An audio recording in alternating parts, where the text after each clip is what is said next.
कि दुनिया में कोई भी धंधा छोटा नहीं होता और धंधे से बड़ा कोई धर्म नहीं होता। और अब जो विकास हो रहा है, क्या परिवर्तन नजर आ रहा है आपको? हर दल में वो गए, दो दलों ने उन्हें उनके हिसाब से उनके पिछले क्रियाकलापों को देखते हुए इज्जत भी नहीं दी और टिकट भी नहीं दिया। किस तरीके से इनका समर्थन करें, क्योंकि इनका जो चाल चरित्र और चेहरा है वो इसी प्रकार का है कि इनके पैर कहीं एक जगह टिकते ही नहीं। जब नगर के चुनाव होते हैं तो नगर का संगठन ना होना हमारे लिए कमजोरी साबित होता है। चुनाव के आखिरी दिन तक चुनाव दो ही पार्टियों में सिमट जाएगा, भारतीय जनता पार्टी और समाजवादी पार्टी के बीच में। नमस्कार, आप देख रहे हैं MSS न्यूज और मैं हूं विष्णु राठौर।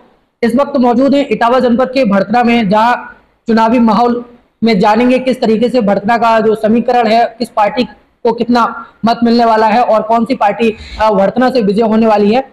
हमारे साथ बातचीत के लिए मौजूद हैं भड़तना के प्रतिष्ठित समाज सेवी, ऐसे व्यक्ति जो काफी चर्चित हैं भड़तना में, और वो आज आपको बताएंगे, एग्जिट पोल भी बताएंगे किस तरीके से इससे पहले के जो चुनाव हुए हैं कौन सी पार्टी कितने वोटों से जीती है और क्या कुछ माहौल रहा है। जिस तरीके से तमाम जो नेता हैं वो चुनावी सभाएं कर रहे हैं, लोगों को अपनी पार्टी की तरफ आकर्षित कर रहे हैं, किस तरीके का माहौल है भड़तना में और क्या कुछ कहते हैं।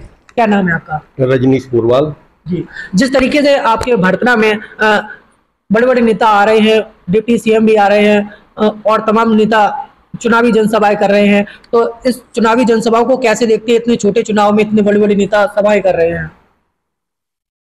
मैं तो जात से व्यापारी वर्ग का हूँ। मेरा मानना है कि दुनिया में कोई भी धंधा छोटा नहीं होता और धंधे से बड़ा कोई धर्म नहीं होता। इसलिए मैं ये बात कह सकता हूँ कि कोई भी चुनाव छोटा नहीं होता और जो पार्टियां चुनाव पूरे मन से लड़ती हैं और अगर उनके बड़े नेता उस चुनाव में शामिल हो रहे हैं तो यह बात यह दर्शा रही है कि वो पार्टी जनता तक अपने बड़े से बड़े नेता को भी लाकर अपनी बात को पहुंचा पाने में सक्षम हो रही है।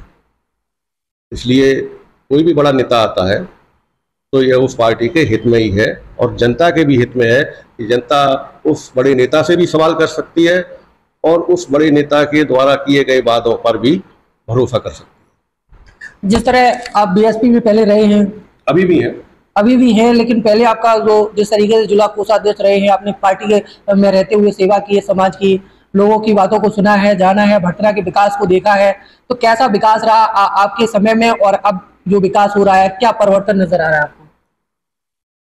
परिवर्तन तभी नजर आएगा जब चेयरमैन पद के जो उम्मीदवार हैं वो ईमानदारी से जनता के लिए, जनता के हित के लिए काम करने की सोचेंगे। लेकिन अभी तक जो समीकरण दिखाई दे रहे हैं उनमें उनकी खुद की सोच, खुद को आगे लाने की जो सोच है, खुद नेता बनने की सोच है, खुद के लिए समाज को पीछे करके सामाजिक ताना बाना को नष्ट करने की जो सोच है वो पिछले चुनाव में भी दिखाई दी थी। भड़तना में ही भारतीय जनता पार्टी के एक बड़े नेता ने पार्टी के भीतर रहकर ही दूसरे चुनाव चिन्ह पर लड़ाई लड़ी थी और एक ऐसे प्रत्याशी को चुनाव जिताने में मदद की थी जिसको भड़तना में कोई जानता तक नहीं था। आज फिर वही प्रत्याशी सिर्फ अपने ईगो को अब उनका अहम रह जाए, इसलिए वो बाजार या भड़तना का जो सर्व समाज का ताना बाना है उसको नष्ट करने के लिए फिर से चुनावी मैदान में है और कैन प्रकार हर दल में वो गए, दो दलों ने उन्हें उनके हिसाब से उनके पिछले क्रियाकलापों को देखते हुए इज्जत भी नहीं दी और टिकट भी नहीं दिया। हमारी पार्टी ने उन्हें सम्मान सहित टिकट भी दिया, लेकिन हम देख रहे हैं कि हमारी पार्टी के भी कुछ लोग कह रहे हैं कि भाई जब वो समाजवादी के कार्यकर्ताओं के बीच में जाते हैं तो कहते हैं कि हम तो समाजवादी के बागी प्रत्याशी हैं और आप हमें जिताइए। वो कहते भी हैं कि 50% वोट हमारे साथ है, तो वो कहते हैं कि आप हमें जिताइए, फिर हम आपकी पार्टी में वापस आएंगे और कहेंगे कि माननीय राष्ट्रीय अध्यक्ष ने हमें ना टिकट दिया लेकिन जीत के हम ही आए। इसी तरह वो भारतीय जनता पार्टी के लोगों में जब जाते हैं तो कहते हैं कि जब हम जीत जाएंगे तो आपकी पार्टी में ही आएंगे।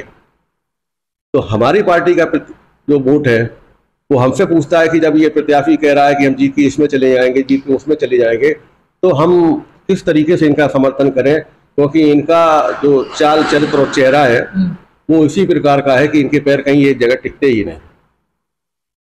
तो ये तो रही समीकरण की बात। और जहाँ तक संगठन की बात है, समाजवादी पार्टी और भारतीय जनता पार्टी में नगर के संगठन रहते हैं, उनमें नगर के अध्यक्ष भी बनते हैं। हमारी भारतीय बहुजन समाजवादी पार्टी में नगर का संगठन नहीं होता है, सेक्टर के हिसाब से होते हैं। और ये हमारी वीकनेस है कि जब नगर के चुनाव होते हैं तो नगर का संगठन ना होना हमारे लिए कमजोरी साबित होता है।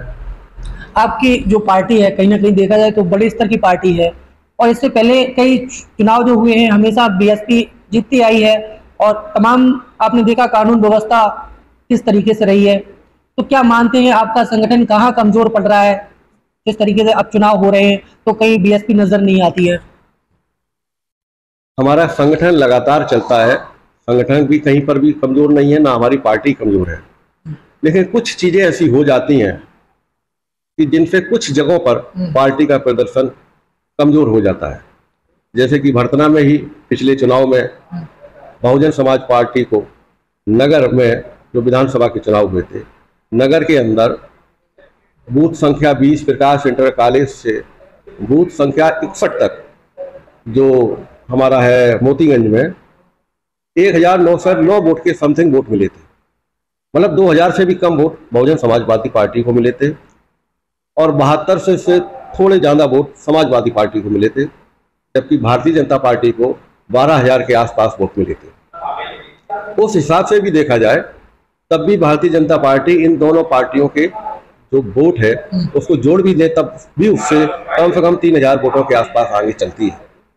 और मेरा ऐसा मानना है कि संगठन के रूप में आज भारतीय जनता पार्टी सरकार में है, तो जाहिर है कि शासन प्रशासन का भी उन्हें सहयोग मिलता है, और उस हिसाब से वो संगठन के रूप में एक मजबूत पार्टी है।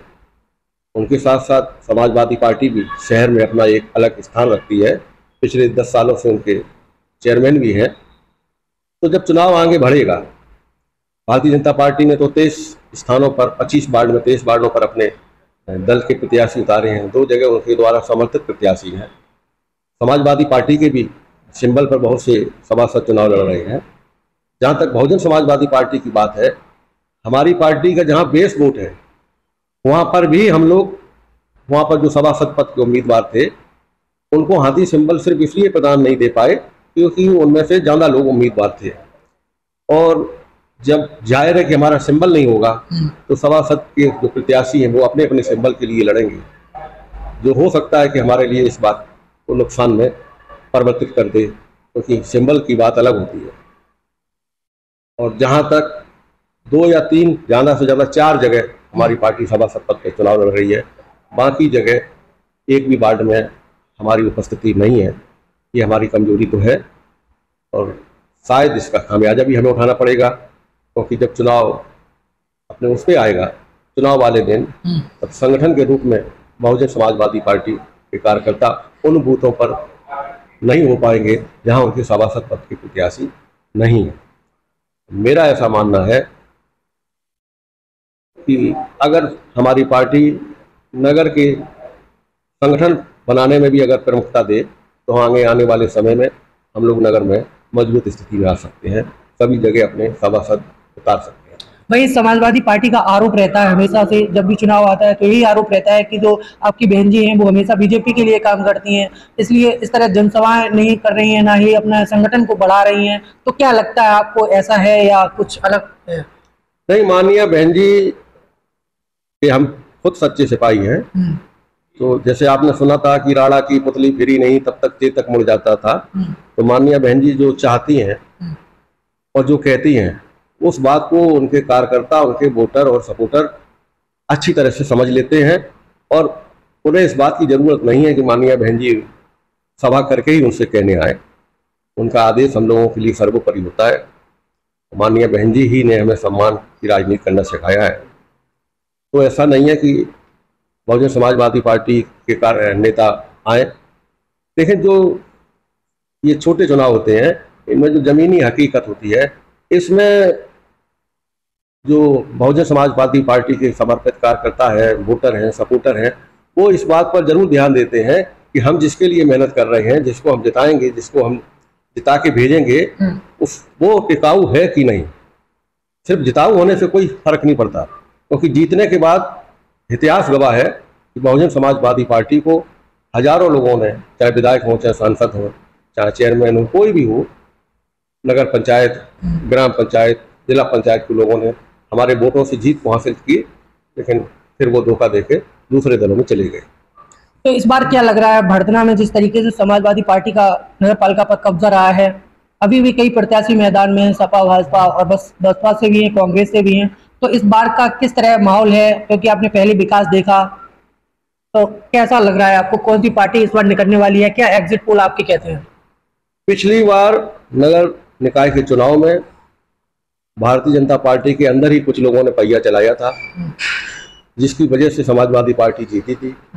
और ये बात बाद में जग जाहिर भी हुई कि भारतीय जनता पार्टी को हराने के लिए या सिर्फ अपना ईगो, अपना अहम हमारा बाजार में बना रहे, इसके लिए कुछ लोग कार्य करते हैं। और वो साबित भी हो गया जब विधानसभा के चुनाव थे, तो चुनाव से ठीक एक दिन पहले भारतीय जनता पार्टी के एक बड़े नेता समाजवादी पार्टी में शामिल हो गए और उन्होंने वहां ये बात कही भी कि आप हमें हमारी या तो मेहनत का इनाम दीजिए या जो हमने आपका चेयरमैन बनाया है उसके बदले में हमको चेयरमैन पद की टिकट या दावेदारी सौंपी है। लेकिन समाजवादी पार्टी के राष्ट्रीय अध्यक्ष माननीय अखिलेश जी ने बड़े ही विवेक से फैसला लिया और उन्होंने दल बदलू नेताओं से पार्टी की दूरी बनाई। ये बात दूसरी है कि अब वही भारतीय जनता पार्टी के जो बड़े नेता थे, फिर वो समाजवादी पार्टी के बड़े नेता बने और आज बहुजन समाजवादी पार्टी के बड़े नेता बन रहे हैं। आज फिर बाजार में वही स्थिति पैदा करने की कोशिश कर रहे हैं कि जिससे भारतीय जनता पार्टी या बाजार के वोटों में बिखराव हो। लेकिन जैसे जैसे चुनाव आगे बढ़ रहा है, पिछली बार की तुलना में भारतीय जनता पार्टी और उसके नेता, उसकी टीम बहुत सजग है कि वो अपने वोटों में बंटवारा नहीं होने देगी। और हमें ऐसा लगता है कि वो धीरे धीरे धीरे जनता को ये समझाने में कामयाब हो जाएगी कि सिर्फ एक व्यक्ति से समाज नहीं बदलना चाहिए और जो जिस पार्टी के वोट हो वो वोट अपनी अपनी पार्टी में जाएंगे। अगर भारतीय जनता पार्टी सिर्फ अपने ही वोट डलवा ले तो उसे किसी भी चीज़ से डरने की जरूरत नहीं है। मैं भारतीय जनता पार्टी का प्रवक्ता तो नहीं हूँ, लेकिन मैं बहुजन समाजवादी पार्टी की तरफ से तो ये कह सकता हूँ हमारी पार्टी के जो वोटर और सपोर्टर हैं वो तो जी जान से, तन मन से बहन जी के आदेश पर हाथी में मोहर लगाएंगे। लेकिन स्थिति यही होगी, पिछली बार भी हम तीसरे नंबर पर रहे थे और शायद इस बार भी हम तीसरे या चौथे नंबर पर ही जाएंगे। लेकिन आपकी जो पार्टी के प्रत्याशी हैं वो कह रहे हैं कि हमारी लड़ाई किसी से नहीं है, हम फर्स्ट नंबर पर रहेंगे और सपा और भाजपा को दूसरे या तीसरे स्थान पर लाएंगे। ये बात सही है कि उनकी लड़ाई किसी से भी नहीं है, क्योंकि वो हर दल में रहे और उनकी हर दल से सलाह है। उनकी तो ये पता ही नहीं है कि उनकी किससे लड़ाई है और किससे सलाह है। वो नंबर 1 पर भी आ जाए तब भी पता नहीं कि वो कहाँ जाएंगे, नंबर 4 पर भी आ जाए तब भी ये पता नहीं रहेगी कि वो कहाँ पर रहेंगे। जहाँ तक चुनाव की बात है, बोलते तो सभी हैं, सभी नंबर 1 के लिए बोलते हैं, लेकिन जनता अब ये बात अच्छी तरह समझ चुकी है कि आप दूसरे के वोटों को बर्बाद करने के लिए सिर्फ अपने आप की जो राजनीति करने की ख्वाहिश है उसको पूरा करने के लिए आप इस दल में, उस दल में, इस दल में, उस दल में होते हैं। लेकिन हमारा ऐसा मानना है कि अब की बार ये रणनीति कामयाब नहीं होगी। जनता दल बदलुओं को सबक सिखाएगी और समाज उन लोगों के पक्ष में रहेगा जो अपनी अपनी पार्टी के प्रति समर्पित नेता है। इस बार के चुनाव में भड़तना का समीकरण क्या कहता है, किसका पल्ला भारी दिखाई देता है आपको? चुनाव के आखिरी दिन तक चुनाव 2 ही पार्टियों में सिमट जाएगा, भारतीय जनता पार्टी और समाजवादी पार्टी के बीच में। बाकी जनता के विवेक पर है, लेकिन इतना ये जरूर है कि पहले और दूसरे स्थानों पर यही पार्टी रहेंगी। तो ये भड़तना के चर्चित समाजसेवी हैं जो लगातार बीएसपी में सेवा कर 13 तारीख को जब परिणाम निकल कर आएगा तब देखना होगा भड़तना नगर पालिका पर किसका कब्जा होता है। लगातार आप देखते रहिए MSA न्यूज़।